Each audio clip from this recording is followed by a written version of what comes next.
Welcome to the SourceLife Show.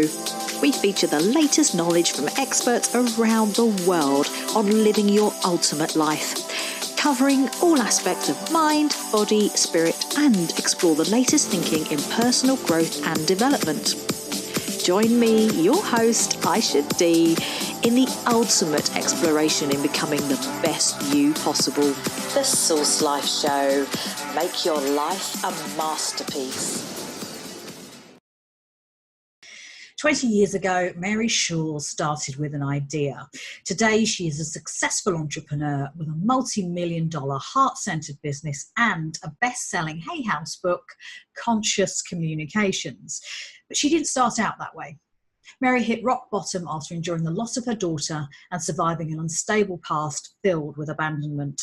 But she found strength within herself and used her learnings to build an industry-changing business. She now inspires others with lessons of resiliency and empowerment worldwide. Please welcome to the show, Mary Shaw. My pleasure, Ayse. Thank you so much. I'm actually thrilled to meet you in person here because we've been connected for quite a while. We have, yeah. We've been connected on Facebook for a while. We're in same groups in the whole personal growth and development area. So fantastic to finally get to meet you face to face. Yes, I feel the same way. Fantastic. So let's start off with this amazing book that you've written, Conscious Communications. Now, tell us how that came about. Well, I would love to. I love talking about the book, and I know that you and I share this in common, but it was actually a huge dream of mine to write a book. And as a matter of fact, it was such a big strong pull in my life or strong desire that I would go around and I would say to anybody who would listen to me, almost like a mantra, I would say, I want to write a book, but I'm not a writer. And the thing is that it's such perfect story and metaphor for the book, because the thing is that words are like a mirror to your subconscious mind. So it's as if when you hear me say the words, I want to write a book, that you can see that written on my soul, like I have this purpose or like I've come into this lifetime with this mission to write this book. But see, you have a big problem when the next words out of your mouth are, but I'm not a writer, because those words are also revealing something about my subconscious belief patterns. And what it's revealing is that somewhere, somehow, I have developed a belief that I'm not really capable of writing a book. And see, the thing is that as long as I have that belief, it doesn't matter what opportunities come my way, because I will never write a book. Right. And so for me, and I think that a great lesson out of this, because it's not about writing, lots of people want to write, but how many times, especially as women, do we say, I want to start a business, I want to change my career, I want to get married, I want to lose weight, but then we follow it up with the but excuse. I don't have the time, I don't have the money, I don't have the support, I don't have the education, I don't, and it just goes on and on and on and on. I don't know the right people. Right. That was another one for me. Like I thought, well, I don't know anyone. I don't have any connections in the publishing industry. And so, these are the belief systems that we buy into. And so if I was ever going to change that, what had to happen was I needed to change that belief before I could even get started on my dream of writing the book. Right. And so I did that by investing in myself and took a writer's workshop. I went to New York. My very first writing instructor was Cheryl Strayed. She's fabulous. She wrote a series of books that have all been New York Times bestsellers. Fantastic. And one of her books was even turned into a movie called Wild, starring Reese Witherspoon. So, what happened was, when I was at that workshop, and actually, I'll be really honest with you, that even during the workshop, when we all went around and we introduced ourselves to each other, I introduced myself in the most disempowering way. I said something like, hi, I'm Mary. I'm a CEO. I'm not a writer. I don't even know what I'm doing here. Because see, it was really intimidating listening to all the other people go around the room, and they were novelists and screenwriters and memoir writers. And that was like, what am I doing? I don't belong. Okay. But at the end of that week, I wrote my first short story, and it was about my daughter who passed away in 1993. It was about my son who is on the autism spectrum and what it's like to raise a child where I really felt like there was no rule book or direction. And then I paralleled that with like my roller coaster journey as an entrepreneur. And I mean, when I read that story to the class, no one looked at me and said, Mary, you're not a writer. In fact, they stood in line to talk to me and to hug me and to encourage me to write even more. Wow. And so, see, what happened was that my brain, my subconscious, saw the evidence that it needed that was like that extra push to get me into alignment. You know, I think that a lot of personal development teachers, they go on and on about alignment. And it drives me nuts a little bit because I never knew what they were talking about. It's like, let's just make up some words that sound really cool. Yeah. And they're confusing, and people will spend a lot of money to find out how to do it. But there's an example of it, right? Because my words and my dream were not in alignment. Okay. But the moment that I'm not one of these people that is going to go around and pretend as if, that's just not me. It works for some people. It doesn't work for me. So the moment that my subconscious mind saw the evidence that I was in fact a writer, see, it then began to change my thoughts on the subject, which then began to change the way I felt about it. And when you feel more empowered about something, and I'll talk to you about that a little bit later, but then I started to change my words. And once I started to change my words, I started to change my choices and my behaviors. And within 7 months of that time, I did have that book deal with Hay House and move forward to publish the book. So that's kind of the story of how I really believe that there's this power of manifestation. Yeah. And it goes way deeper than just putting up a vision board or saying affirmations, but like our entire bodies are built to manifest. But we have to get all of these systems working in our favor. Okay. And sometimes we've got some of the systems working in our favor, but others aren't. So really, obviously, as you were saying, part of where you were was aligned is that you desired it, but yes, you didn't have the language in place, and you didn't actually believe that you were it sounded like you didn't believe you were worthy of doing it. So true. It's so true. Yeah. I mean, I don't know who in the second grade probably told me I wasn't a writer, but you know what? How many times I didn't want to go through 18 years of psychotherapy to figure that out. And so the big lesson there is like on some things, especially things that are not traumatic, you don't really need therapy. You just need to, I call it bulldoze through those barrier beliefs. Wow. Okay. You know, break through your barrier. So if your barrier, because a lot of people call them limiting beliefs, but I say they're barrier beliefs because it's almost like that barrier belief will create a brick wall between you and that thing on the other side. Yeah. You know, and the only way to get through that brick wall is you got to break through it. And that is, again, I mean, that's fascinating, you know, a barrier belief as opposed to a limiting belief, because they are crippling for a lot of people. You know, myself included. Yeah. So, I mean, and obviously you've literally been through that process yourself, which I'm guessing, which is how this business has come about as well, because you help people to break through their barriers now. You know what, girl? Let me tell you what. I am the one who's just been through it all. You know, I've was on my own at 16. I came from literally nothing. I had no money, no guidance, no hope.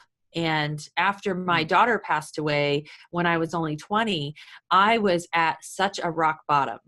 And it is amazing that I didn't become a statistic. And only now in my 40s can I really look back at that girl and think, you know, you had something going for you. Like you were going through some things that nobody should have to go through. And yet you got through them and you did the best you could.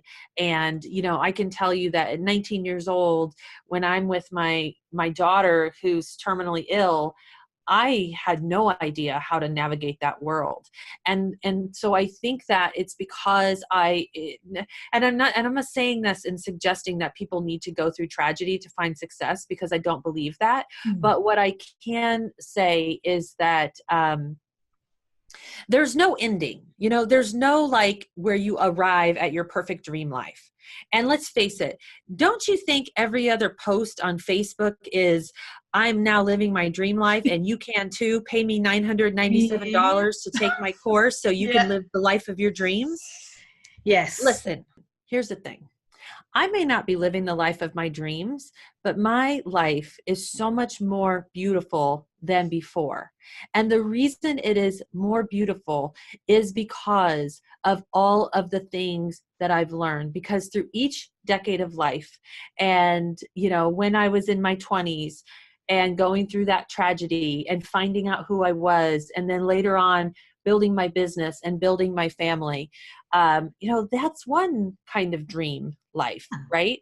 And then in my 30s, when I was losing all of those things, going through the divorce, going through that midlife crisis of realizing this husband, this marriage, it's over. 10 years, it's gone. You have no say so, and it's gone. And then again, I was down at rock bottom, and for 2 years I was a functioning catatonic. And then when that spark of inspiration started to come back to me, it was literally like, I used to say this because it was before like the spiritual woo-woo movement. I used to say that I felt like the back of my head was opening up, and that the universe or something was just pouring information, because all of a sudden I just started having all of this wisdom coming out of me. And it took about 2 years. So when I got about 36, I just all of a sudden started having these brilliant ideas. And after being what I called a functioning catatonic for a while, I just started to relive and get my spark back again. And so once you've come through a couple of cycles or periods like that in your life, you look back and you realize it really is more beautiful than before. Yeah. Because you've got the resilience, you've got the bounce back factor, and you've got the strength to get through what you need to get through. Wow. That is amazing. So, and when you say you say that you were a functioning catatonic, I mean, what do you mean by that? So I am a CEO of a company that I've owned for 20 years. So I started it when I was 24. And when I say functioning catatonic, while I was going through my divorce, I would literally come to work and do nothing. I mean, I would come here and I would not answer any calls. I would ignore people as best I could. I couldn't emotionally handle any stress or struggle versus what was happening in my personal life. Because see, when your life is out of balance, I know we're both Tony Robbins fans, and we all know that there's that life wheel. And see, what was happening was my foundation, which was my home and my family, was falling apart, which meant that all of my energy and life was going towards that situation. And I had simply nothing left to put towards my business. And so it left me unfunctionable. Right. Thank goodness that the good decisions I had made in my 20s supported me through that time. And I really had a lot of unconditional love and support around me in the form of my staff members. I mean, I am so grateful, because without them, I wouldn't be sitting here talking to you and having this conversation. Yeah. And so many other things happened. And, just the things I started being interested in started to change.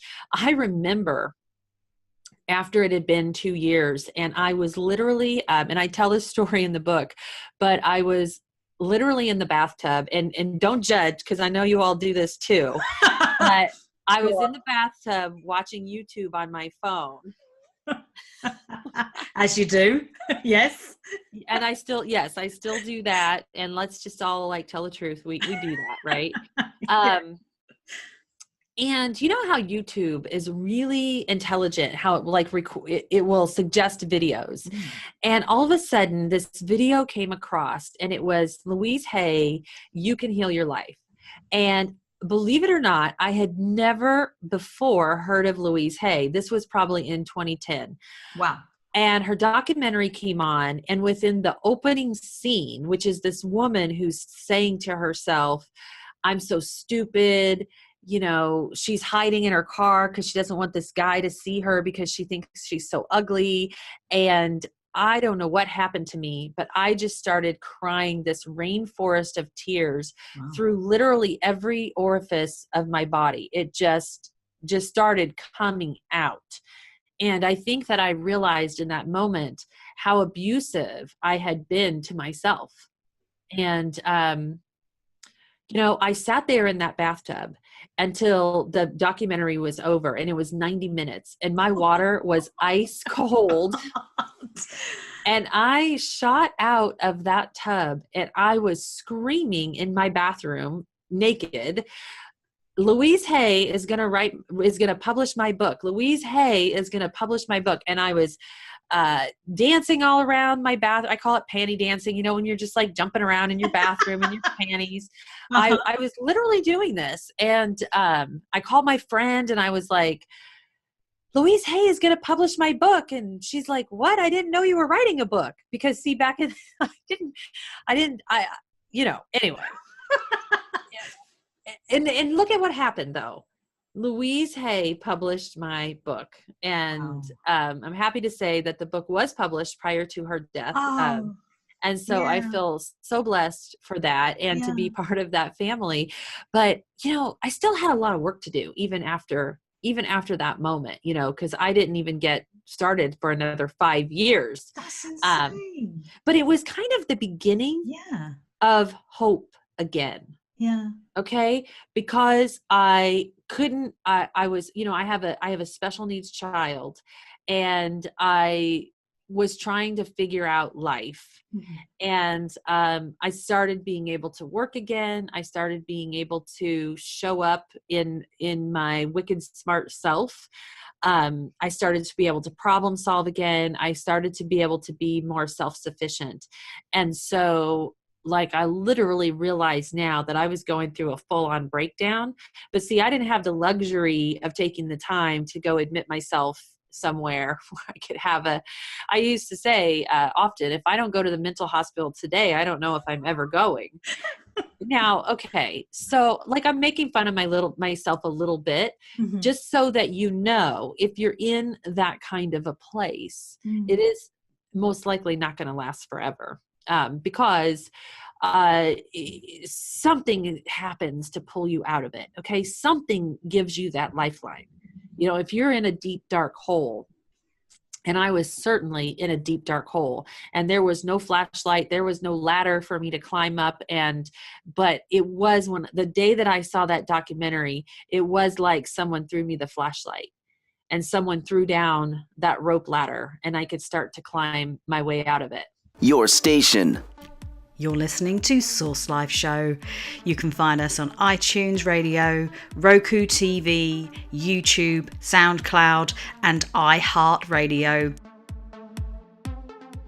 For more, visit sourcelifeshow.com. That's SOURCE lifeshow.com. Your station.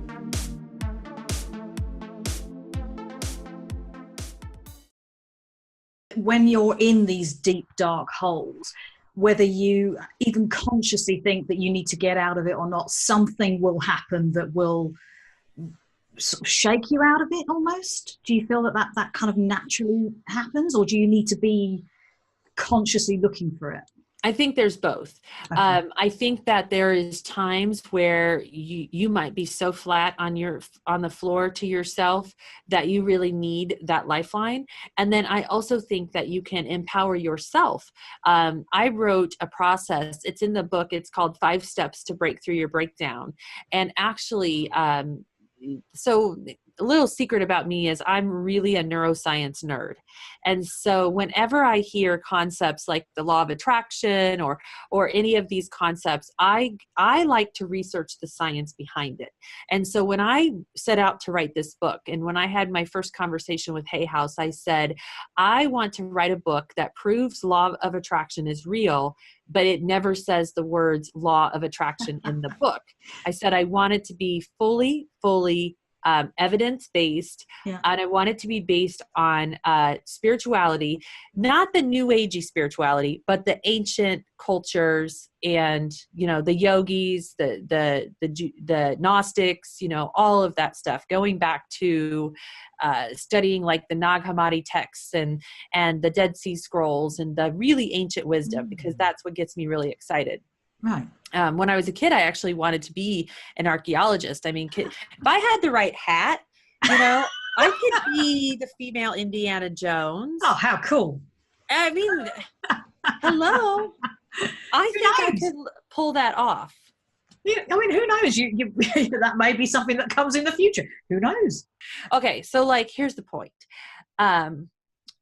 If you are in a deep, dark hole, I researched, I have this thing, it's 5 steps to break through your breakdown, and it's free. It's in the book. I'm not going to charge you $997 to buy my program to get it.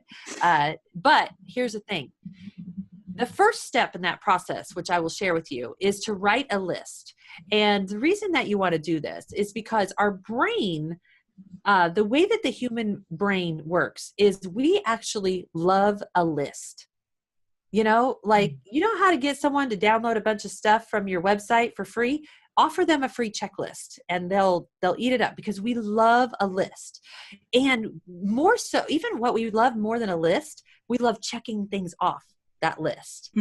Right? We love to mark through it. Okay. So if you will sit down and you write a list of all of your problems, if you are in such an overwhelmed space, and I did this myself, but Matthew Lieberman, who is a research professor at UCLA, did a study. And what he found was that participants of the study actually felt better about their problems just by the act of naming them. Okay. So if you will sit down and write a list, number one, your brain will reward you with dopamine and serotonin just because you sat down and wrote a list. Okay. Then number two, you will also feel immediately better about your problems because the brain also likes to name things. Okay. Right. So whatever those problems are, that's the first step of that process. And you will feel better just because you did that. So if we go back to that hole metaphor, you're in the dark hole and you don't know your way out. And when you write the list, it's like someone threw you the flashlight and you turned on the flashlight, and at least now you can see. You're still in the hole. Yeah. Okay. But you can see. And it's better to be in a hole that you can see than it being totally dark. And then there's several other steps, and I don't want to go through them all, but you can certainly get them in the book if you'd like. And I also wrote a blog post about it. Okay. So I think if you just Google Mary Shores 5 steps, break through your breakdown, that blog post will probably come right up. Yeah. Wow. And you've been through, so I mean, obviously you've been through a lot of major, traumatic events, and have obviously use those experiences to get out of those into where you are now. I mean, obviously you say you're not living the dream as such as the whole Facebook 997 program, but obviously using those kind of traumatic events to help others through their traumas, whatever they may be. So is that all in the book, or is that also on your website as well? I mean, lots of that stuff is in the book. And in the book, Conscious Communications, there is a coaching chapter at the end of every exercise, or at the end of every book. gosh, I'm tired today. Oh, At the bless end you. of every chapter, there is a coaching exercise. And there's also a Facebook group if you want to, it's called Fearless Ambition. If you want to join that, you're certainly welcome to. So here is the thing that I understand about trauma. And I am not a trauma expert, okay? I'm just like going through my own life and sharing things that I've learned. But I'm also a researcher. So I love to share the things that I've researched about, because I don't think people take the time to go research things like this. Because the thing about trauma is that the impact does not actually come from the thing that happened. So the trauma is the thing that happened to you 10, 20, 30 years ago. But it doesn't matter what the thing was. The important part of the trauma is how it shows up in your present day reality. How is it manifesting in your day-to-day life? Because it's doing things like it's causing the unworthiness, okay? Because the trauma isn't still happening to you, but the ripple effect is, okay? The way that you believe about yourself is still happening today because of that thing that happened 20 years ago, okay? And also it is affecting your state of mind. We're putting a lot of stock these days into being in what I call the positive psychology movement. But if you're repressing things, and you're forcing yourself to be happy, what you're doing is you're repressing all of that trauma into your body, and it's going to manifest somehow, some way in your life. I mean, whether it be because you're still attracting the same circumstances over and over again, if you're a woman and you're attracting the same abusive boyfriend in a new nice package every time, this could be why. It's like there's a pattern, a blueprint of trauma. And so what's really important is that we fully heal from those things, okay? Because we want to let them out of our bodies. We want to process through the traumas and stop pretending like happiness makes them go away, okay? So the things that I've learned is the things that really help the trauma release from the body, believe it or not, are things like massage, chiropractic care, getting yourself healthy, but not necessarily through prescription medication, okay? But like going and healing the physical body also can release the traumas from happening. I think also there's a lot of great therapies. I even think like going through some psychedelic experiences. I recently went to Peru and went on an ayahuasca retreat in the jungle it was quite, you talk about regurgitating traumas. That's exactly what I went through. Were you literally regurgitating? Because that's a hell of an experience. Yeah. It is a huge life-changing turnabout. And, I didn't know I didn't know I was going to mention ayahuasca today, but certainly it is becoming popular. You know what I mean? Like, I think it's great to talk about it. And I think that the reality is that people are seeking out relief from these traumas. And so that to me was a very earth-shattering way to release traumas from the body. So even through everything that you've been through, all the experiences and all of your learnings and the neuroscience and everything else, still, you're still evolving, even going through that whole process and learning. I have this joke that I say sometimes, because I have always been such a weekend workshop warrior. You know what I mean? Like Date with Destiny. And sometimes I say I failed my date with destiny, because you go to these events and I feel like people are promising that you're going to have a transformation in a weekend. And I always thought, and this was more years ago, not anymore, but I always thought, I'm going to go to this event and I'm going to be better at the end of it. Okay. And I would look around the event at the end, and all of these other people would seem to be transformed. And I would look around and think, well, I feel the same way. I failed my date with destiny. What the hell is wrong with me? Right. But what I learned was all of those same people in a month would be right back drowning in the same problems that they were always drowning in. but yet I was the one who was getting better. And the difference was integration. Yeah. So it's, the reason they were all euphoric is because they were riding high on the emotions of the event. They were with 5,000 of their brand new best friends, and they're having a great time, and they're dancing, and there's music, and, it's really exciting to be at one of those events. But at the end of the day, if you don't take the tools that you've learned, and I don't care what the tools are, because as far as I'm concerned, they all work. Okay. Right. You don't have to do mine. Mine are no better than someone else's. The ones that work are the ones you actually do. Yeah. Right. Yeah. That's the thing. If you take the things you've learned and you integrate them into your life over time, you will start to see a difference. And I'm saying as easily, like as fast as maybe 45 days. But I think that our belief in instant transformation needs to calm down a little bit. Even with ayahuasca, it is not an instant transformation. There's still things that you work through weeks and months later. Wow. And that's so interesting what you say, because obviously, as you mentioned earlier, we're both kind of involved within the sort of Tony Robbins community.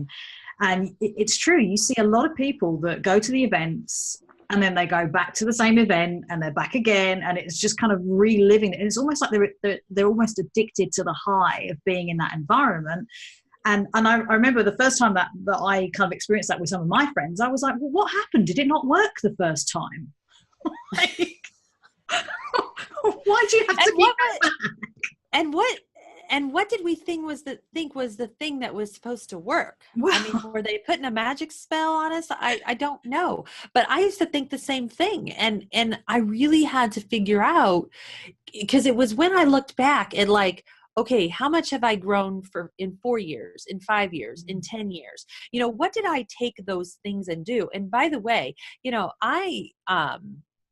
I'm being a little bit sarcastic today, just because I'm in that kind of a mood. Why not? Why not? Yeah. Why not? But here's the thing. Like 15 years ago, I created a communication strategy in my business that, number one, changed my business. Number one, grew my revenue by 34%. Number two, grew my revenue 34% in the first year. Number three, started to not only change my business, but is changing an entire industry. And so a lot of the things that I learned wasn't just from my personal life, but also having this successful business for 20 years, because what I do by trade in my job is that I'm a debt collector. Wow. And I know. I love your face change. You should, when you watch the video, you should freeze on that. Because here's the thing. You don't expect to see someone who is a personal development author also own a debt collection agency, because it seems like it's a little out of alignment there, right? Yeah. But it's because of my mission. So 20 years ago when I started, right from the beginning, I wanted to take a sales approach to debt collections, because there was a lot of, and still is, a lot of abuses that go on in that industry. Right. And there's a lot of problems and the problem is that the way that the debt collectors treat the people who owe money. Sure. They've completely dehumanized the person on the other end of the phone. Okay. And I didn't want to do that. So I thought, well, I will sell them and they will pay, because they will be looking forward to having a better credit and a better life. And boy, was an epic failure. And here's the thing. It was a failure for two main reasons. The first reason was that all of my competition, who, by the way, who's my competition? It's the other debt collectors. Yeah. Because typically people who owe a debt, they usually owe more than one company at a time. Sure. Right? So they might owe me and then they owe someone else. And because my competition, the other debt collectors, were being mean and nasty, and I mean nasty, they were getting the money and I wasn't, because we are wired for what's called negativity bias. Negativity bias means that we have a stronger reaction to things that cause fear than we do to positive stimuli. Right. So it is more impactful to you if you lose $20 versus if you find $20 or you make $20. Okay. So like, just understanding that can help you understand why it's easier to stay in a negative frame of mind. Okay. Because it's a survival instinct. It's called negativity bias. It's really interesting. The second reason it failed is because sales does not address the real issue when it comes to a person owing a debt, which is the shame and the unworthiness that someone feels just by having a debt. And so once I figured that out and I sought out, and my job became, I wanted to address the shame and unworthiness head on. And so for 15 years, I was working on this. I studied. That's where I studied neuroscience. That's when I started studying neurochemistry.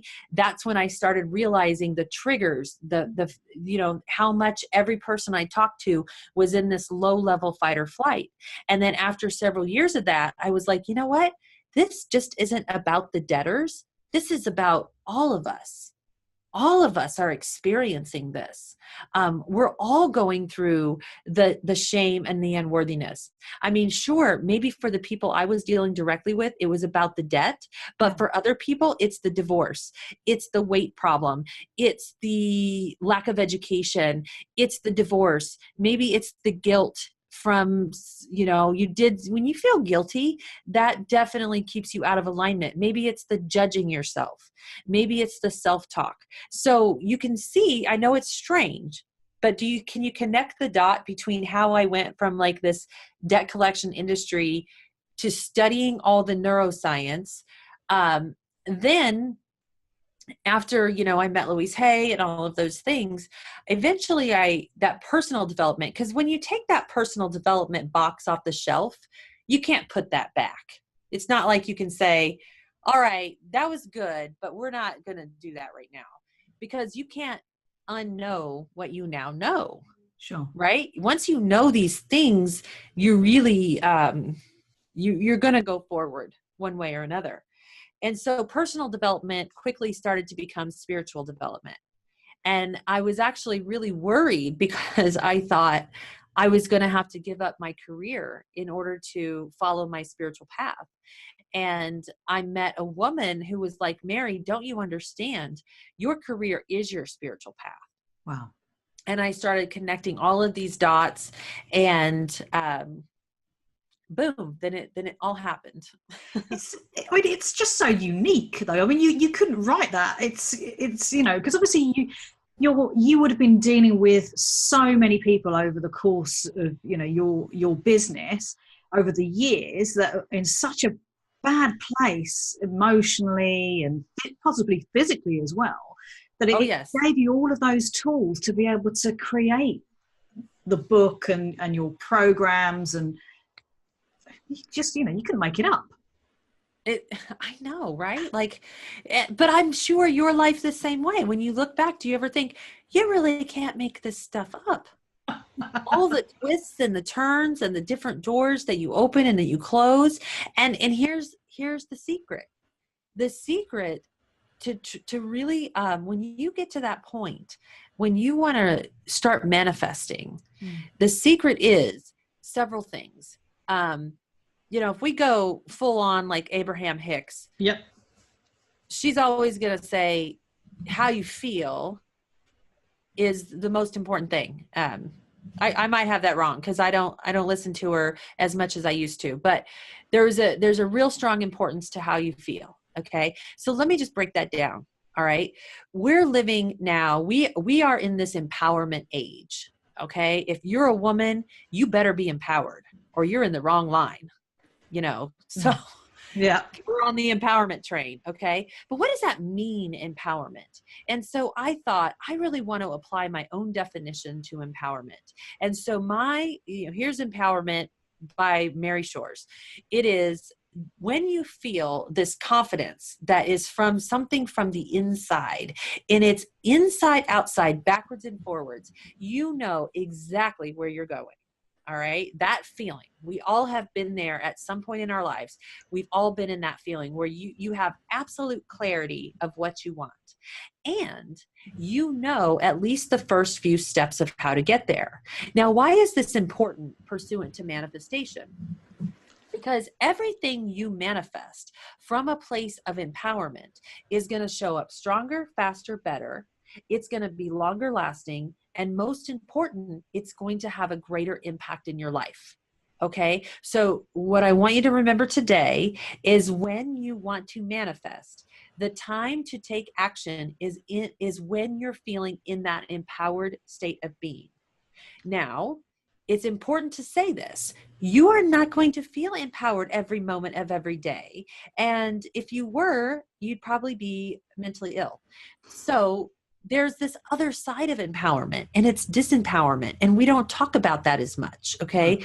We need to be able to process our emotions during those darker periods, like we were talking about before. Sure. And so disempowerment to me is when you're feeling grief, you're feeling guilt, you're feeling judgment, you're feeling sadness, you're feeling stuck.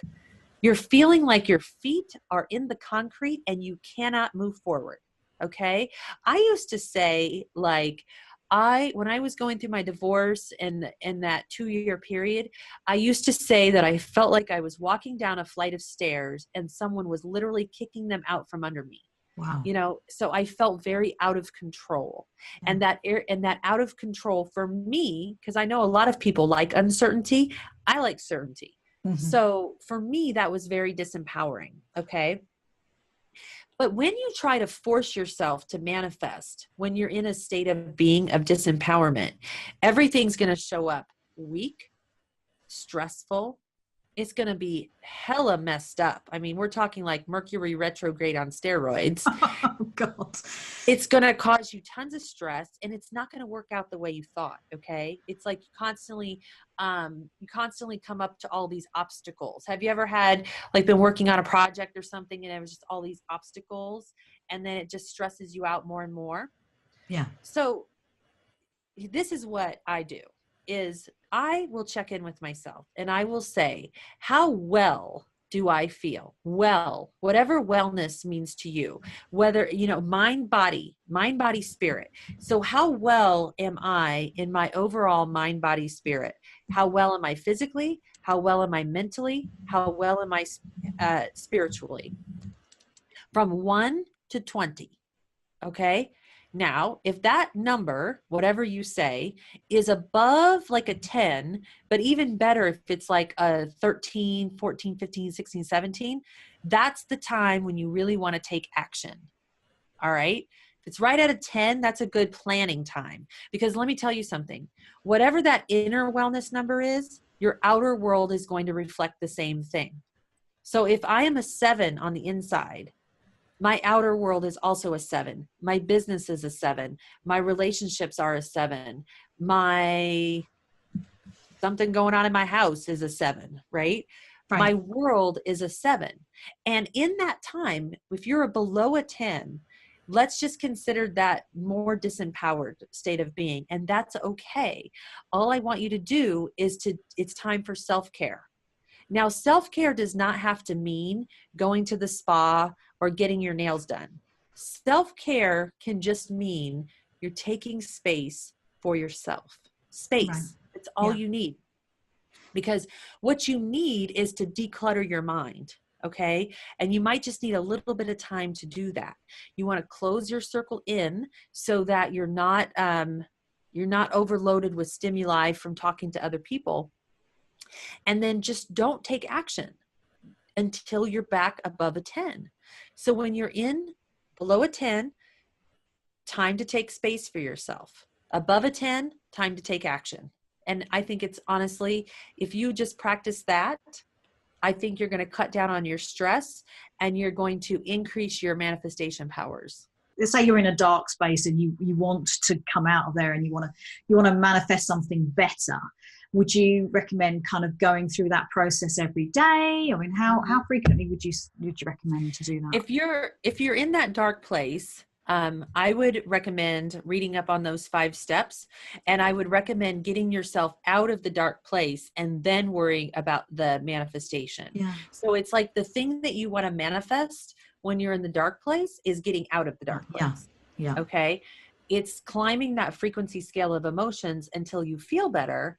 And then when you feel better, this is when it's like the conditions in the universe are ripe to reward you for taking action. Right. Okay. Yeah. And I guess even, once you're out of that dark place, you're probably able to see it more. Oh, yes. Which is and obviously appreciate, because see, when you're in the darker place, there might be opportunities all around you, but you can't see them because everything in your world is perception. Yeah. It's all perception, and how you perceive your reality is your reality. All right. So when you perceive things in a good way, and actually, I'm not wanting to have people make things better than they are, when you see things through true knowledge. So, the term I use in the book for this is vidya, which is in Vedic, in yoga terminology. That's where I learned it. It means true knowledge. So avidya is like lens of perception, which means you're seeing things either better than they are or worse than they are. But when you can clean your lens of perception, wipe those glasses clean, and you can see things as they are, you will make such better decisions. Because see, if we're trying to be happy all the time and we're trying to fake ourselves out and make things better than they are, well, then we're making decisions based on a false reality. Sure. And the decisions you make, listen, every word you say, every action you take, every word that comes out of your mouth, and every choice in every moment is either working to create a deeper connection in your life or to drive a disconnection. Everything is either creating connection or driving disconnection. It all boils down to the choices you make. That is chapter 5 in Conscious Communications, teaches you a simple process of how, I call it cleanse or clog. It's just understanding that everything you do is either cleansing you or clogging you. And now, a word from our sponsors. This is SourceLife Show, with experts from around the world in mind, body, spirit, personal growth and business development. We broadcast across America every Wednesday and Friday and on 195 countries around the world. For your chance to put your business in front of thousands of Americans, visit sourcelifeshow.com /sponsor. That's SOURCE lifeshow.com /sponsor.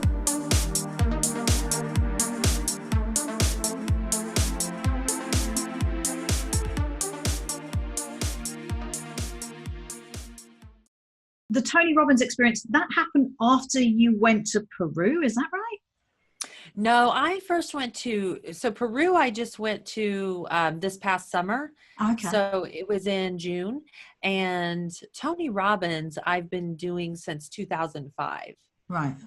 And I really credit Tony Robbins for a big change in my life, because when you go to a Tony Robbins event, you learn things that now everyone talks about. But back in 2005, this was truly the first time I was hearing this. And the first thing was to understand what you focus on grows.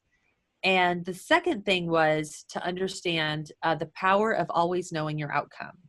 And so I took those two concepts and that is how I created the communication strategy that transformed my business, because I thought to myself, I want to know my outcome. What is my outcome? And that's when I literally looked at the phone and I said, I want my outcome to be that the next time the phone rings, the person will be happier at the end of that phone call than they were at the beginning. And it worked so well that I changed my entire business goals. And I said, when someone's on the phone, your outcome is not to collect money. Your outcome is to make the person happy. And we didn't know how we were going to do that, but it worked. And, because we have these miracle brains in our heads that just by thinking and focusing. So see, my focus began to be, how can I make this person happy? I knew what I wanted my outcome to be. I just needed to reverse engineer how I was going to do that. And so what happened was I came up with 3 rules and 3 steps. And it was a moment that changed literally the entire rest of my life. And the irony of it is, it just sounds so logical when you When you say, it's like, well, why would you not want to get that person in the right place so that you can actually communicate with them to get them through the process? It's so true.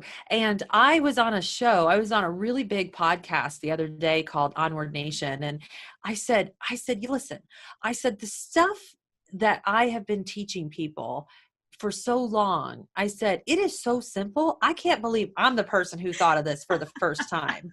Like, hello. But I really believe that, like, when I look back at the path of my life, I can see myself. I can see it's like, for example, when I was young, I had a telemarketing job.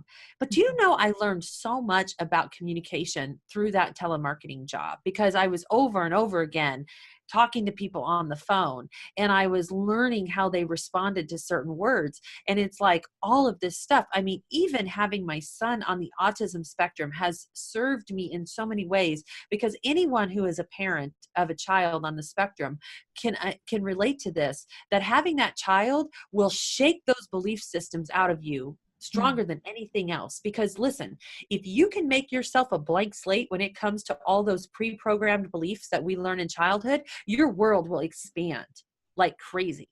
So, think about when I had my son. I mean, I thought he's going to be captain of the football team, and he's going to be handsome, and he's going to, be a ladies' man, and all of these things that I thought he was going to be like, because I thought he would be like his father. Yeah. And he was the opposite of all of these things. He doesn't care about sports.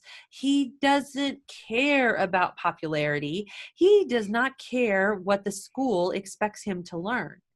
And so through him and through his very rigid thinking, I had to change, because he was not going to change, right? He was never, ever, ever going to conform to what this society wanted him to be.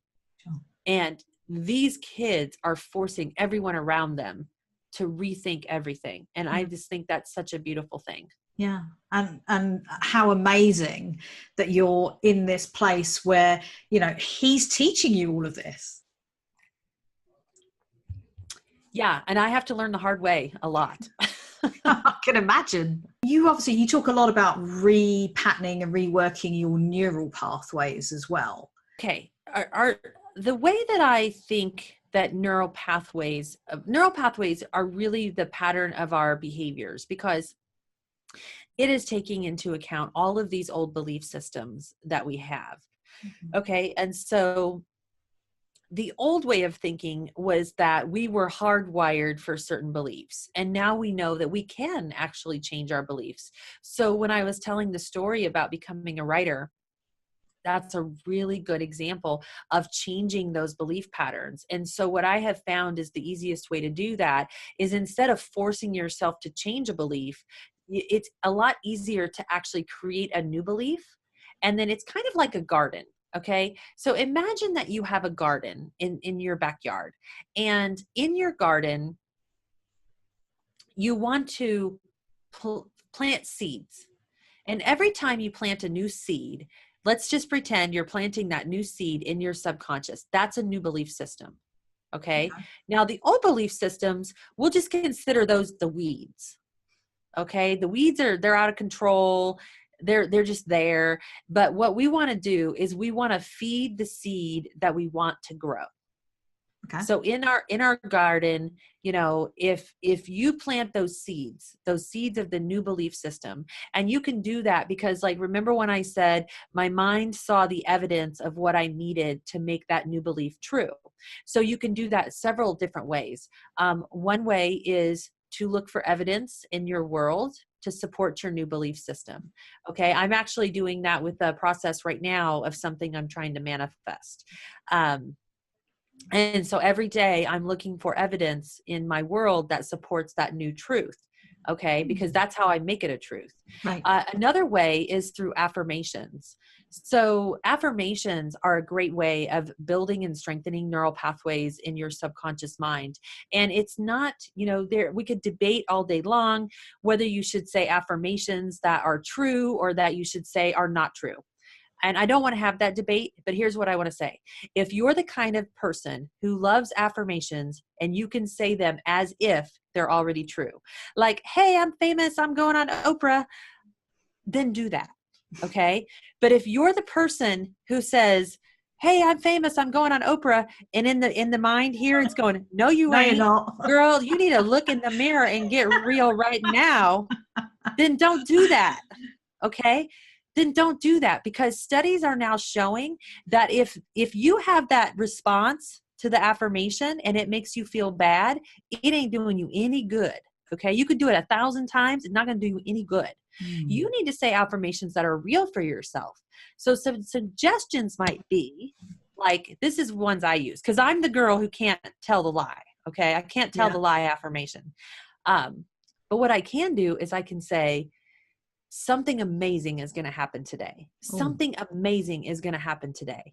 Yeah. Something amazing is going to happen today. And I can say that to myself 10 times in the shower. Or I can say, help me rendezvous with like-minded people. Or I can say, show me my power.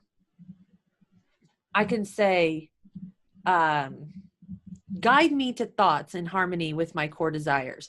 I can say affirmations that make me feel good. And it's the affirmation that makes you feel good. That's the good one. Right. Okay. Yeah. Another thing is you can have a gratitude practice. I know for your listeners, we've sent you a link you can share with the listeners for the Daily Desires Diary. Yes. This is a perfect way to grow new neural pathways, because there's 3 things in that diary. One is to say your daily gratitude. The next is to say 3 things you're proud of for yourself in that day. And the third thing is to say every day 3 things that you desire.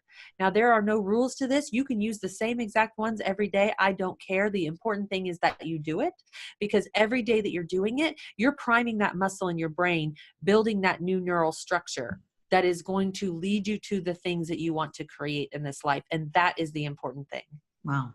So obviously a daily practice, following that kind of guideline sounds incredibly powerful. And obviously I'll post the link to your Daily Desires diary bundle on the show as well. So that sounds amazing. I'm happy to share that. And is there anything that I haven't asked you that you would have liked me to have asked? Oh, I can't even think of anything. I feel like I did a lot of the talking today. Which I'm more than happy about, because there's so much information that you've got to share. I mean, I could talk to you for hours about all of the things that you've been through and all of your knowledge. So I really appreciate that. And where can people find out more about you? Well, you can find me super easy. If you like websites, it's maryshores.com. That's SHORES.com. And I got all that 5 steps to break through your breakdown. It's on my website. You are welcome to grab that. If you download the Daily Desires Diary Bundle, you're going to get that diary page as well as a free chapter of conscious communications. And I always love to say, if you've resonated with what I talked about today and you want to know more, please go wherever you buy books. I know that Amazon UK is a little bit different, but or Book Depository. But the book is available internationally. So wherever you buy your books, check out Conscious Communications. And this book really supports ambitious people to harness the power of their words to change their mind, their choices, and their life. And I always say, if you just read the description and a handful of reviews, you will know right away if the book is for you or not. Love it. Amazing. Thank you, Mary. Really appreciate you coming on to the show and sharing all of your knowledge and experience with us. Thank you so much. Thank you for having me. It was so nice meeting you today. Thank you. Thank you so much for joining me, your host, Ayse D, on the SourceLife Show today. We feature experts from around the world in mind, body, spirit, personal growth and business development, and broadcast every Wednesday and Friday across the US. For more, visit sourcelifeshow.com. That's SOURCE lifeshow.com.